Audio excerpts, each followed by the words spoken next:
ನಮಸ್ಕಾರ Karnataka. Hello, friend. ನಾನಿವತ್ತು ನಮ್ಮ ಮಂಡ್ಯ ಜಿಲ್ಲೆಯ ಕೆರಗೋಡು ಹೋಬಳಿ ಆಲ್ಕೆರೆ ಗ್ರಾಮಕ್ಕೆ ಬಂದೆ. ಇವತ್ತು ಇಲ್ಲಿ ಕೊಂಡ ನಡೆಯುವ ಕಾರ್ಯಕ್ರಮಕ್ಕೆ ಪೂರ್ವ ಸಿದ್ಧತೆ ಮಾಡ್ಕೊತವ್ರೆ.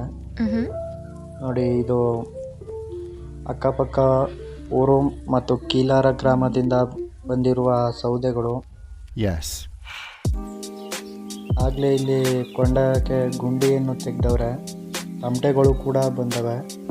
ಇವತ್ತು ಕಂಬ ನೆಟ್ಟು ಏನೋ ಪೂಜೆ ಮಾಡ್ತಾರಂತೆ, ಅದಕ್ಕಾಗಿ ತಮಟೆ ಎಲ್ಲ ಬಂದವೆ. ಇದು ಇವತ್ತೇ ಹಾಕ್ಬೇಕಿತ್ತಂತೆ, ನೆನ್ನೆನೇ ಹಾಕ್ಬೇಕಿತ್ತಂತೆ, ಸೌದೆ ಎಲ್ಲ ಜೋಡಿಸ್ಬೇಕಿತ್ತಂತೆ.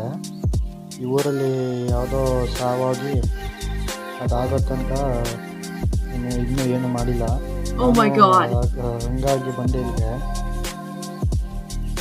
ಇವತ್ತು 1 ಗಂಟೆಗೆ ಆಗಲೇ ಕೊಂಡಕ್ಕೆ ಸೌದೆ ಜೋಡಿಸ್ತಾರೆ ಅಂತ ಹೇಳಿದ್ರು, ಅದಕ್ಕೆ ಬಂದೆ. ಇಲ್ಲಿ ಬಂದರೆ ಏನೂ ಇಲ್ಲ.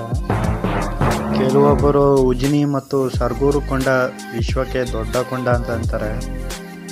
ಆದರೆ ಇಲ್ಲಿ ನೀವೇ ನಿಮ್ಮ ಕಣ್ಣಾರೆ ನೋಡ್ಬಿಡಿ ಸೌದೆ ಎಷ್ಟೊಂದೈತೆ.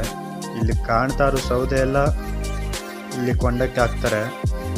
ಈಗ ನೀವೇ ಹೇಳಿ, ವಿಶ್ವಕ್ಕೆ ದೊಡ್ಡ ಕೊಂಡ ಯಾವುದು ಅಂತ. ಯಾರೇನು ಹೇಳಿದ್ರು ನಮ್ಮ ಆಲ್ಕೆರೆ ಕೊಂಡನೇ ವಿಶ್ವಕ್ಕೆ ದೊಡ್ಡ ಕೊಂಡ. ಸೌದೆ ಜೋಡಿಸಿದ ಮೇಲೆ ಇನ್ನೂ ಸುಮಾರು ಕೆಲಸಗಳಿವೆ. ಇವೆಲ್ಲ ನಿಮಗೆ ವಿಡಿಯೋ ಮಾಡಾಕ್ತೀನಿ, ನೀವೇ ನೋಡ್ಬಿಟ್ಟು ನಂತರ ಹೇಳಿ ಯಾವುದು ವಿಶ್ವದ ದೊಡ್ಡ ಕೊಂಡ ಅಂತ. ಇದು ನೋಡ್ತಾ ಇದ್ದೀರಲ್ಲ, ಇದೆಲ್ಲ ದೀಪಗಳು. ಸುಮಾರು 1,00,000 ದೀಪ ಅಂತ ಇಲ್ಲಿ ಹೊಸ್ತಾರೆ. ಆ 1,00,000 ದೀಪಕ್ಕೆ ಮಾಡಿಸಿರುವಂಥ ದೀಪ. ಸುಮಾರು ಮಣ್ಣಿನ ದೀಪಗಳನ್ನೂ ಇಲ್ಲಿ ಇಡ್ತಾರಂತೆ.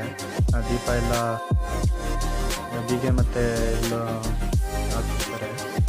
ಮತ್ತು ಇಲ್ಲಿನ ವಿಶೇಷ ಏನಂದರೆ, 1,00,000 ದೀಪ ಏನಿರ್ತದೆ, ಆ 1,00,000 ದೀಪ ಹಚ್ಚುವಾಗ ಮಾದೇಶ್ವರ ಸ್ವಾಮಿ ಬೆಟ್ಟದಿಂದ ಎಣ್ಣೆ ತಂದು ಇಲ್ಲಿ ದೀಪ ಹಚ್ತಾರೆ. ಮುಂದಿನ ವಿಡಿಯೋದಲ್ಲಿ ಸಿಗೋಣ. Thank you.